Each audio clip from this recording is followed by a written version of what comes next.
ಶನಿದೇವನು March 29ರಂದು ಮೀನರಾಶಿಗೆ ಬದಲಾವಣೆ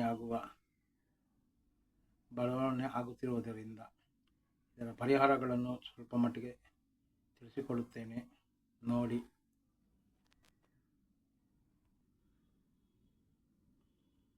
ಪ್ರಥಮ ಭಾವ, ದ್ವಿತೀಯ ಭಾವ, ತೃತೀಯ ಭಾವ, ಚತುರ್ಥ ಭಾವ, ಪಂಚಮ ಭಾವ, ಷಷ್ಠಿ ಭಾವ, ಸಪ್ತಮ ಭಾವ, ಅಷ್ಟಮ ಭಾವ, ನವಮ ಭಾವ, ಏಕಾದಶಿ ಭಾವ ಮತ್ತು ದ್ವಾದಶಿ ಭಾವ.